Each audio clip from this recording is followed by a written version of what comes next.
Hello, everyone. Welcome again to our basic Christianity, and we'll be continuing on our series.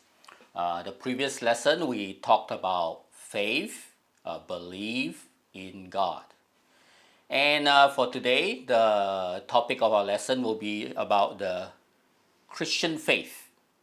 We're going to do an exploration and to talk about the different perspective about our Christian faith.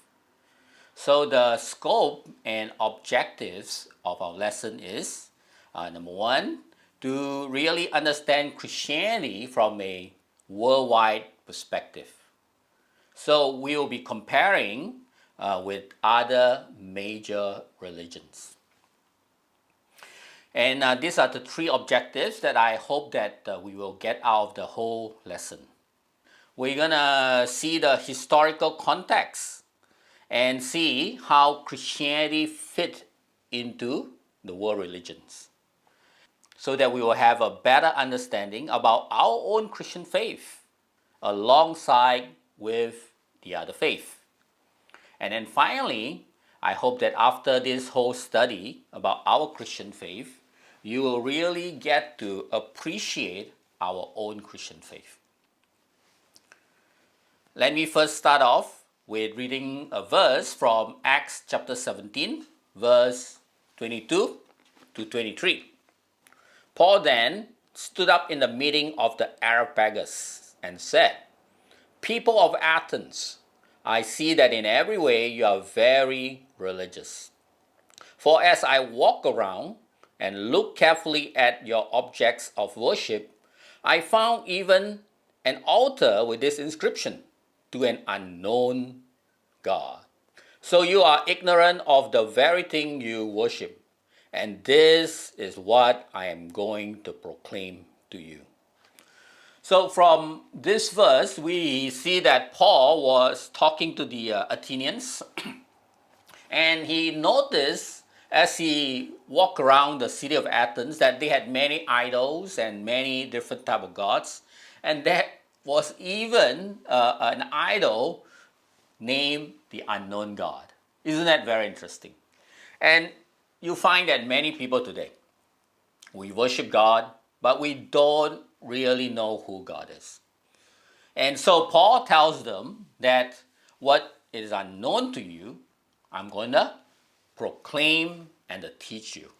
So in the same way, that's the objective of this particular segment of our Basic Christianity series, is that I hope that through this lesson, you will really get to see our God in the Christian faith and not to be confused with all the different religions and all the different gods out there.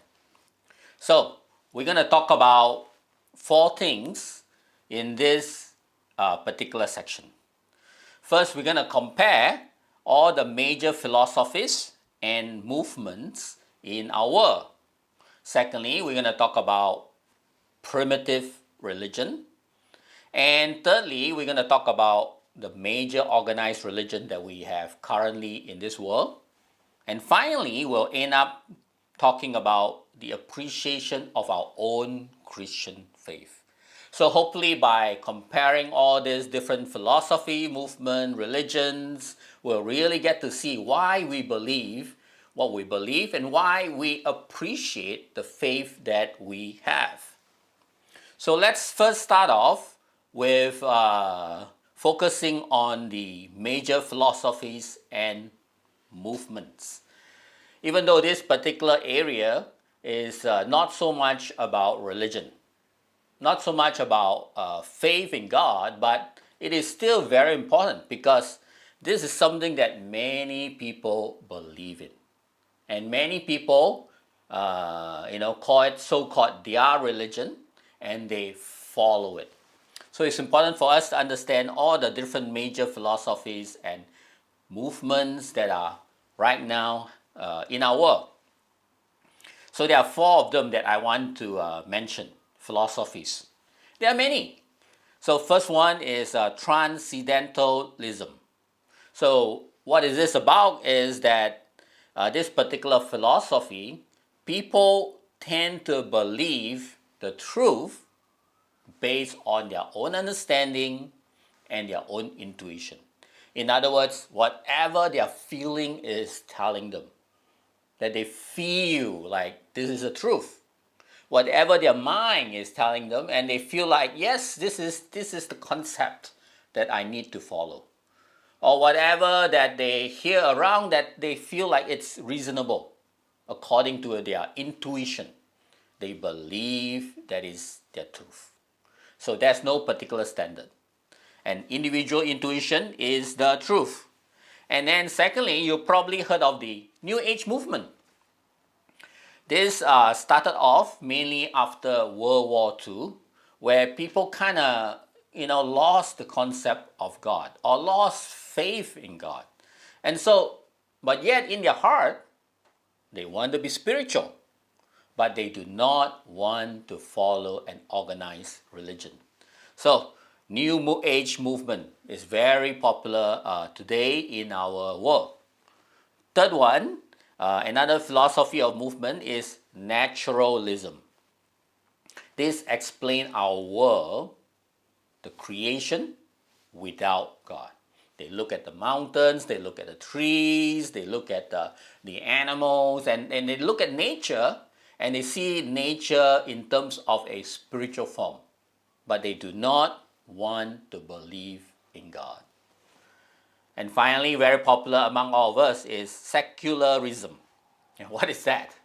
Basically, they interpret life solely from the material world, whatever that they can see, our material world. And there are more philosophies and movements and ideas from different teachers that goes around, and people tend to want to follow them rather than follow God. So let me read to you a verse that talks about that in Acts chapter 17, verse 16 to 21. And you'll find that this concept of philosophies and movement is not new. In fact, it already started back even in the time of Paul and the apostles. So in verse 16, it says here, while Paul was waiting for them in Athens, he was greatly distressed to see that the city was full of idols. So he reasoned in the synagogue with both Jews and God-fearing Greeks, as well as in the marketplace day by day with those who happened to be there. A group of Epicurean and Stoic philosophers began the debate with him. Some of them asked, "What is this babbler trying to say?" Others remark, "He seems to be advocating foreign gods." They said this because Paul was preaching the good news about Jesus and the resurrection. Then they took him and brought him to the meeting of the Areopagus, where they said to him, "May we know what this new teaching is that you are presenting? You are bringing some strange ideas to our ears, and we would like to know what they mean." All the Athenians and foreigners who live there spend their time doing nothing but talking about and listening to the latest ideas. So, we find here philosophies, movements, latest ideas. They were not new. They were even present during the time of Paul, where people gathered together. And for the Athenians, they gathered together in this particular place called the Areopagus, where they'll come together and discuss their belief, their ideas, their philosophies, and what principle they should follow. So, brothers and sisters, that's one particular area that people tend to follow today, their own belief, their own philosophies, rather than our God. Secondly, we're now going to investigate into the second area about world religion, is the area of primitive religion. So before we get into the current organized world religion, it's good for us to go back to the past just to understand what the ancients, what the people of old used to believe, the primitive people. The main ideas of primitive religion is that there is a strong belief in magic and superstitions. We see that, don't we, even in the current time. There is no particular God or gods, but rather there is a strong belief in the spirit world. There's a belief in spiritual power in association with animals, nature, and human characteristics. And that's why you find that in primitive religion that we see even today, people worship the trees. Sometimes they worship the animals. Sometimes they worship the wind, and that happened back in the past and has even come into our present age, where they believe that the spirit is everywhere. You can see some tribals, people, maybe they live in an island where there's an active volcano, and they'll pray to the active volcano. Or some people, they look at the sun as if the sun is a god, and they'll pray to the god. And for certain people that live in the coast, maybe they face the hurricane, the storm that comes, and when the storm comes, they pray towards the wind and the storm. So for them, they don't have any particular God, but they live in the spiritual world that is a strong association with animals, nature, and human characteristics. There are also some ancient primitive belief that believe in mythical gods, like in the ancient Egyptian culture, where there's a lot of occults, or Greek mythology, Roman mythology, where they believe in Zeus and all those mythological gods that is in the ancient time. And you find that in primitive religion, there's very few written records, and most of it is word of mouth. Some other concept of primitive religion is the whole idea of believing in shamans, mediums, and voodoo. And you find that voodoo is still even practiced. Shamanism is still in practice in our modern time, where they believe in all the different spirits and so on. And the use of charms is also very, very, it's a part of a concept of the primitive religions. You have a charm to protect you from the evil spirit. And as I said earlier, some of this even exists today in our modern age, where people believe in the primitive religion and they bring it on to our current world. So we find that this belief in spiritual powers is also written in the Bible. Let's read from the Bible, what does God feel about this spiritual primitive religion? Let's turn to Deuteronomy chapter 4, verse 15 to 19. Here Moses was talking to the Israelites. He said, "You saw no form of any kind the day the Lord spoke to you at Horeb out of the fire. Therefore watch yourself and be very careful, so that you do not become corrupt and make for yourself an idol, an image of any shape, whether formed like a man or a woman, or like any animals on the earth, or any bird that flies in the air, or like any creature that moves along the ground, or any fish in the waters below. And when you look up to the sky and see the sun, the moon, and the stars, and all the heavenly array, do not be enticed into bowing down to them and worshipping things the Lord your God has appointed to all the nations under heaven." Primitive religion. As Israel move out of Egypt. And as they were entering into the land of Canaan, God had to warn them, don't follow this religion where people worship the spirit world, animals, nature. God was saying, don't follow them. Why? Because these are the things that God made. Right at the end in verse 19, at the last part, it says that what? Why are you worshiping idols, nature, things that God has made for all the nations under heaven? Rather, worship the Lord your God. So God doesn't want us to follow this type of spiritual beliefs. And then in Deuteronomy chapter 18, verse 9, let's turn there. When you enter the land the Lord your God is giving you, do not learn to imitate the detestable ways of the nations there.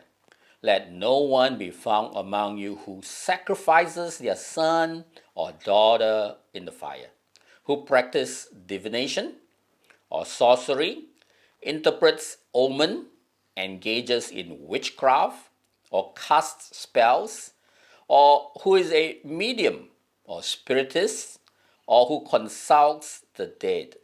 Anyone who does this thing is detestable to the Lord. Because of this, the same detestable practices, the Lord your God will drive out those nations before you. You must be blameless before the Lord your God. The nation you will dispossess listen to those who practice sorcery or divination.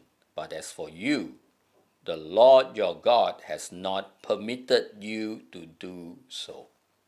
So what does God tells us in the Bible? Don't follow this type of primitive religion. And God warned the Israelites not to do that. People who what? Follow sorceries, interprets omens, witchcraft. People who follow the spirit, don't follow them.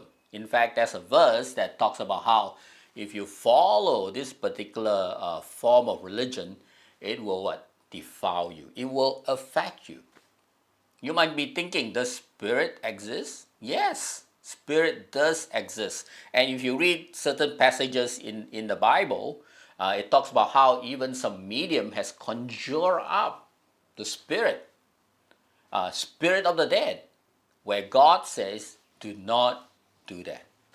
King Saul himself did that when he was in trouble, and when he was about to, when he was fighting against King David, and he was afraid of King David, and he wanted to know what's going to happen to him.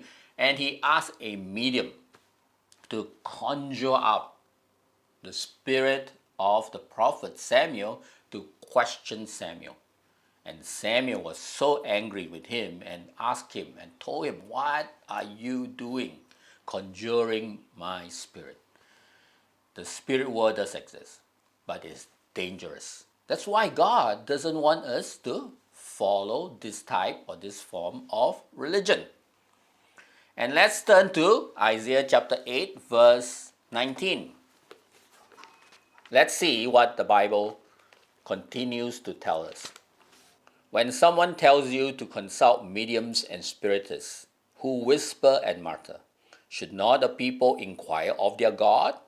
Why consult the dead on behalf of the living? It's interesting. We as human beings can sometimes be so foolish. We believe in the spirit, right? And the Bible says, why are you consulting the dead rather than the living God that has created everything? Doesn't God know everything? So God does not want us to follow this type of belief that you see in our world today. So thank you, brothers, sisters. We will stop over here for today, and we'll talk more about the Christian faith in the part 2 in the following lesson.